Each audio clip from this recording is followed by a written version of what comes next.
I don't really want to talk to you today. I want to talk to people who are hurting because Neil Gaiman. What you need to know about Neil Gaiman is that he's written some really, really popular, really loved pieces of fantasy literature and romantic literature, usually both at the same time. Um, My favorite piece of his is a movie called Stardust, which is which is a romantic story that involves a certain degree of giving up of foolish romantic notions, but also it's a very romantic story. He's also well known for his collaboration with Terry Pratchett, Good Omens, probably his most famous work. Um, and there's a lot of fans of the comic books about Morpheus, and the name of those has just fallen out of my head. A lot of people really, really, really love his literary contributions and film contributions, which is why the sexual assault allegations are so upsetting. Um, I Yesterday I recorded the first message to you, which was about the complexities of loving someone who has hurt you really badly. Um, and and I thought I'll set it aside and I'll publish it tomorrow. Um, and during that time, I noticed friends of mine, particularly who are involved in fantasy literature, it's that eyebrow that's being weird, um, saying that they were really upset about this new Neil Gaiman article. Um, I haven't read the article, but I've read some articles about the article. I'm a bit cheap, and so I've gone to the free stuff. Um, but the allegations are definitely horrifying. Um, they are consistent with my experience of what it's like being sexually assaulted. So that lends them a certain credibility. Um, and and so I'm not surprised that a lot of people are treating the allegations as if they're true and therefore being very upset, very angry, particularly because this is someone that they love still or have loved in the past. Um, it's a difficult space to navigate. As you know, what a lovely euphemism that is. It's a difficult space to navigate. Is so much more palatable than I've spent the last 3 hours throwing up, um, which you know could be the case. Um, has been the case for me in terms of other felt betrayals. I was never that invested in Neil Gaiman, and so I'm relatively insulated from the hurt. But other people have been much more invested, and they're much more hurt. Um, and so there are two things that I want to talk about. One is dealing with these allegations if you believe them, and what that means in terms of your interactions with his literature.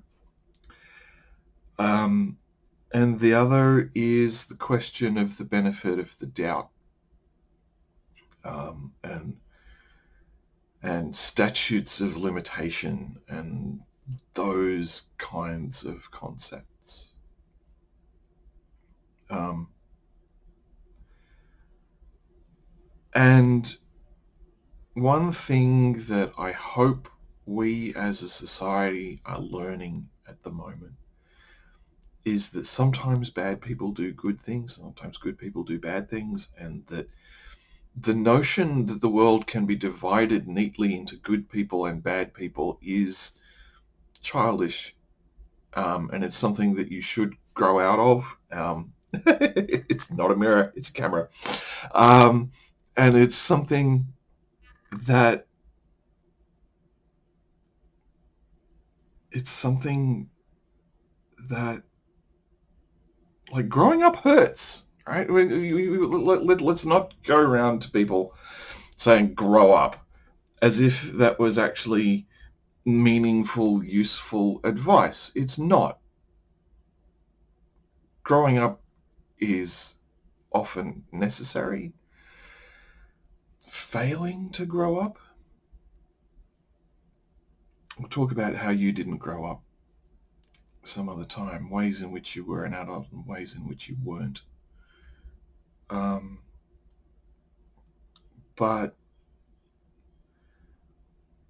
but there comes a point where you look at someone, uh, you look at Neil Gaiman, who has these beautiful concepts of what things can look like and what love and romance might be, and you then consider the possibility that all of that was an act that he was putting on in order to lure people into his proximity.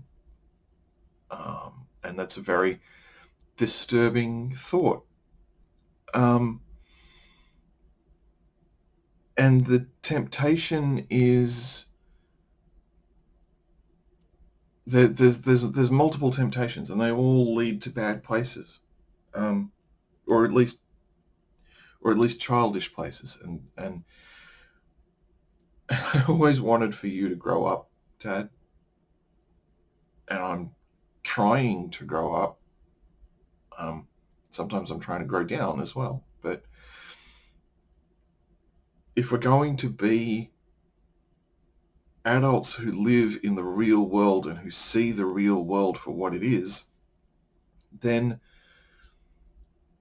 sometimes people who have beautiful fantasies that they share with us are not necessarily the best in reality. Um, and sometimes they are. You know, Fred Rogers dealt with his anger by getting everyone, or trying to get everyone, to be able to talk about their anger, and that was a beautiful thing from someone who, I don't know, there are hints that he had thoughts that he was upset by, but no one's accused him of doing things that really hurt people.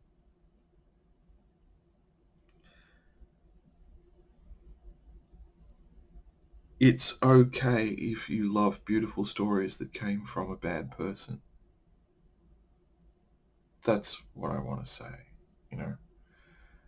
Um, you know, there's all kinds of people who've been lifted onto these impossible pedestals and then had these catastrophic falls from grace. The media tells us that footballers are heroes, and then they get caught acting like the footballers that I met when I was at school. I didn't like them very much, and they seemed pretty keen on treating their physical prowess as if it was the only thing that mattered. And I didn't have any physical prowess, and so it never worked out well for me. Let's stop elevating people to these impossible heights, and then they don't have to come crashing down quite so heavily.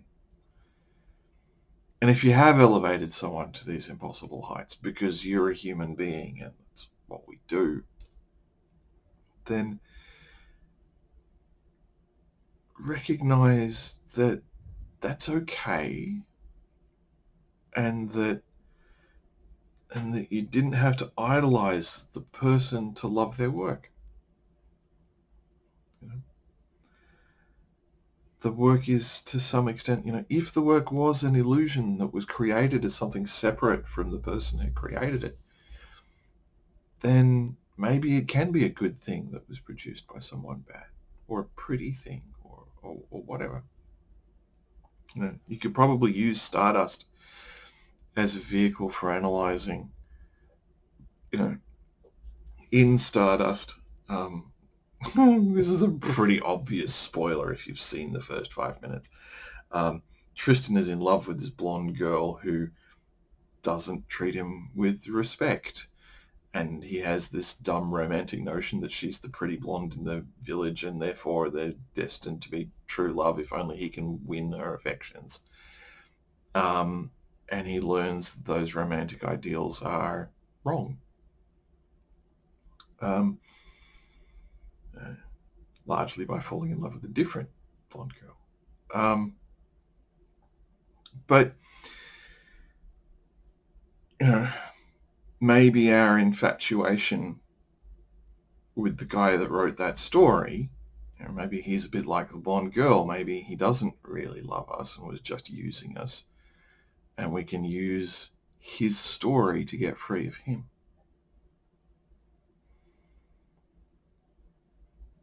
So that's, I think I've already repeated myself enough times on that. Let's go to benefit of the doubt.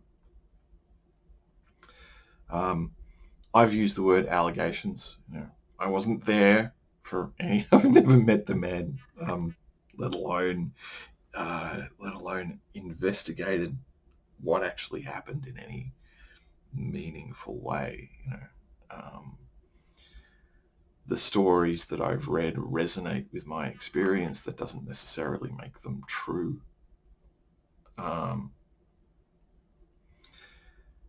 If the allegations are true, then what he deserves is to go to jail. But that's an if. And the reality of our legal system is that it takes more than the allegations being true. They also have to be proven beyond a reasonable doubt. And we have this system so that innocent people don't go to jail. And I'm not going to, there's a whole question of how effective that is and whether innocent people go to jail and that sort of stuff.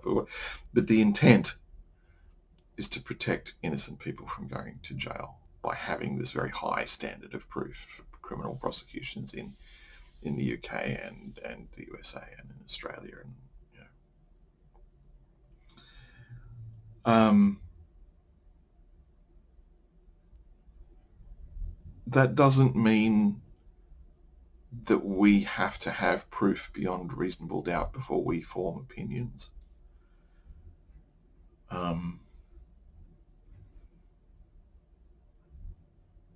If you're a person who, I think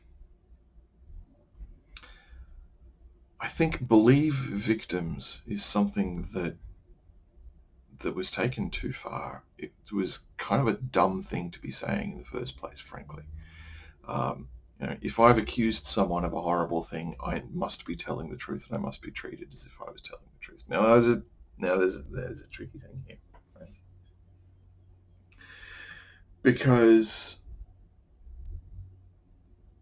there's a long history of really bad behavior that Believe Victims is trying to address. And so what we have, once again, is a bad solution to a real problem and a perception that if you disagree with the bad solution, that you're challenging the reality of the real problem. Believe Victims is a bad solution to a real problem, particularly when it comes to issues of consent and sex and romance and these kinds of things. There are allegations, not the Neil Gaiman allegations, but other allegations where I've read the story of the person who was victimized and gone, you've contributed to your victimization here. When I was sexually assaulted, I contributed to my victimization. I stayed in that relationship and was assaulted again. Um, there would have been at least 3 occasions. Um, and had I been more mature, had I had the self-respect that I have now, um, it's not necessarily the world's hugest amount of self-respect, frankly, but I have enough now that if I was sexually assaulted tomorrow, today, um, that the relationship would be over immediately and I would be gone. But I had reasons to not leave back then that seemed compelling, that were compelling for me in the part of my life where I was. And I did tell some people about what had happened. I didn't use the words I was sexually assaulted. I said this thing happened and I didn't like it very much. And I didn't go into the graphic details of it. I was embarrassed. And people responded as if it was my fault. And I could have taken more responsibility. I could have left. It was an option that existed, um, and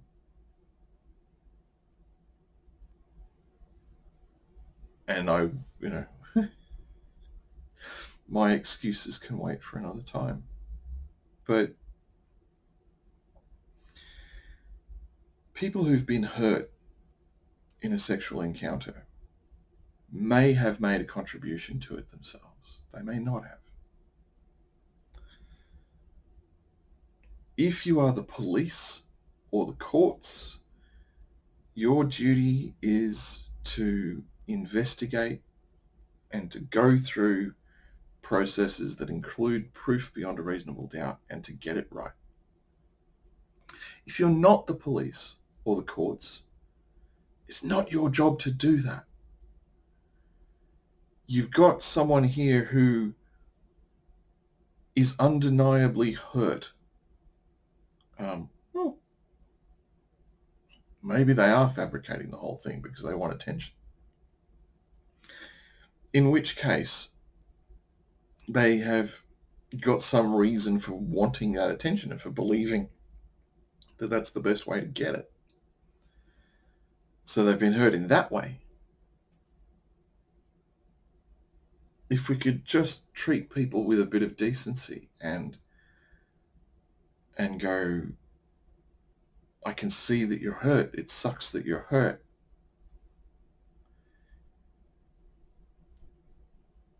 If we could just leave the question of believing them or not to one side.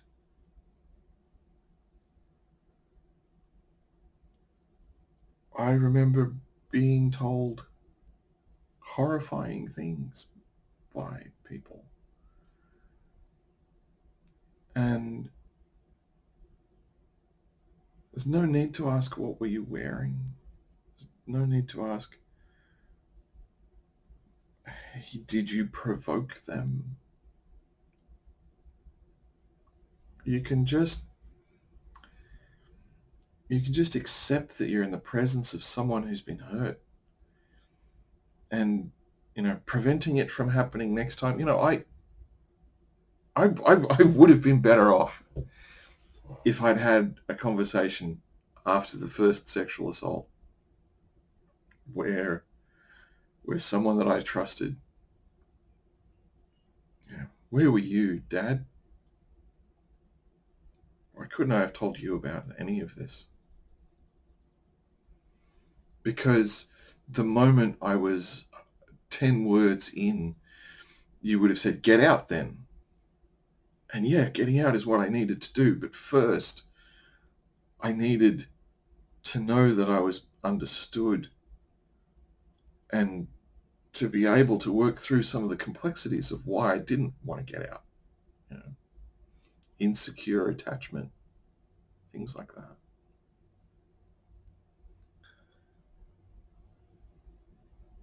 Yeah. So, are these stories true? I don't know, and I don't care. I really don't care whether these stories are true or not, because I know that the pain is real. And so, there will be people who never want any kind of exposure to any of these stories ever again. And people should be okay with that. There'll be people who want to revisit the stories that they love and to celebrate their love of those stories and to separate it from the guy who did it. We should be okay with that. There will be people who really, really love these stories and will refuse to believe the allegations because they love the stories. That is wrong.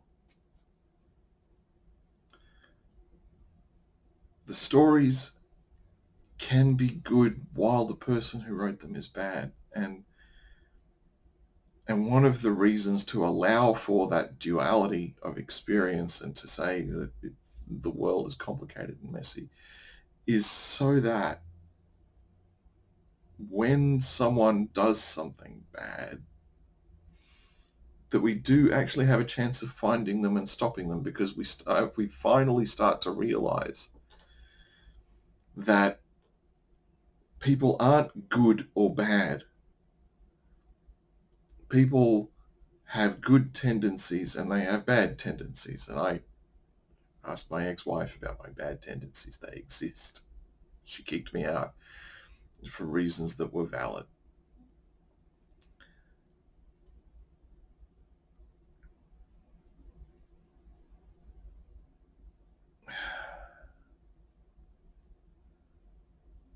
But the fact that I deserve to be kicked out doesn't make me a villain.